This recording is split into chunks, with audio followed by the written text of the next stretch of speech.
Hey, Scott Machine Gun Dad, welcome back to my channel. If you follow me at all, you know I'm a SIG person. I know they're having a lot of problems with their 320s. I don't care. I'm still a SIG person because I don't have a 320. I don't do striker fired Tupperware. In front of me is a SIG 556. This is a variant I'm not aware that even existed because I don't live in a band state. Apparently they came up with this in different variations. They call it the SCM. Since I bought this gun used, I don't know exactly how this gun came from the factory. It does have a JS prefix serial number, so it's first generation. So it has the cold hammer forged SIG barrel.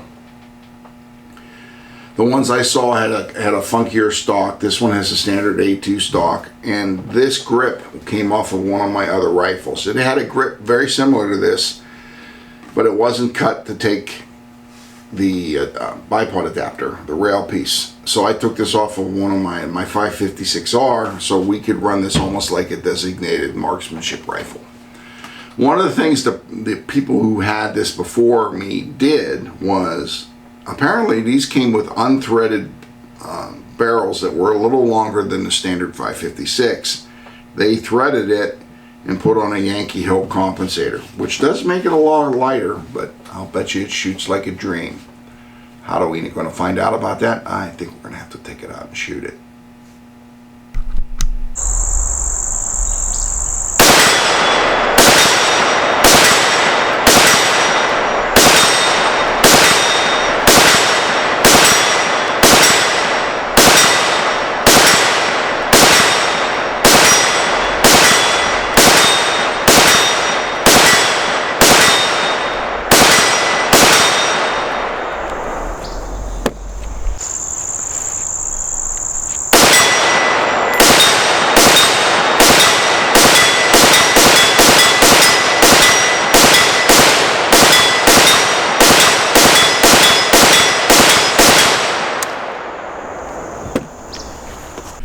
Alright, you just saw us shooting it. We had a few problems. What was the problems? It didn't like the one magazine at all when your mom tried to shoot it. It just didn't. It ran fine for me, and it ran like shit for her.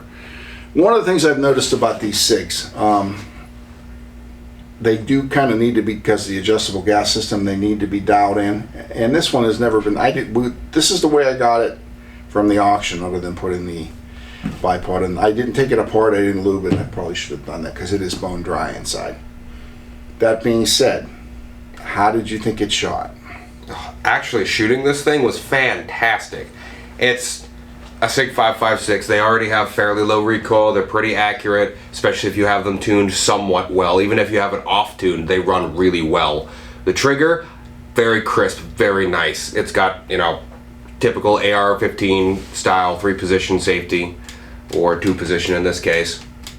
They run really well. The last round bolt hold open to drop the bolt, it's a little weird pushing it up instead of just pushing a button, but one little change and you're done. Not really pertaining to the gun too much, but this LPVO makes shooting it a dream, because you can have it set to 2 times all the way up to 6. It's on 4 right now. We shot it on 4. It's so good. I really like LPVOs. They're a bit bulky and they're a bit big, but if you have something you're shooting at a longer distance, you could shoot it up close, you could shoot it over a longer distance. The optic itself is outstanding. The reticle is really clear and easy. The one I have on my gun at my house has an illuminated optic in the middle. So they're great. We just didn't turn it on. Oh, that would have been even better. But the gun's fantastic and it barely moved. I think it's amongst the best I've shot with any semi-autos here. I bought this because it's a 556 and it's a Gen 1 556, and that's like crack to me. When I got it, I was kind of disappointed that they threaded the barrel and put this Yankee Hill flash hider, or actually that's their compensator, or dissipator for recoil dissipation.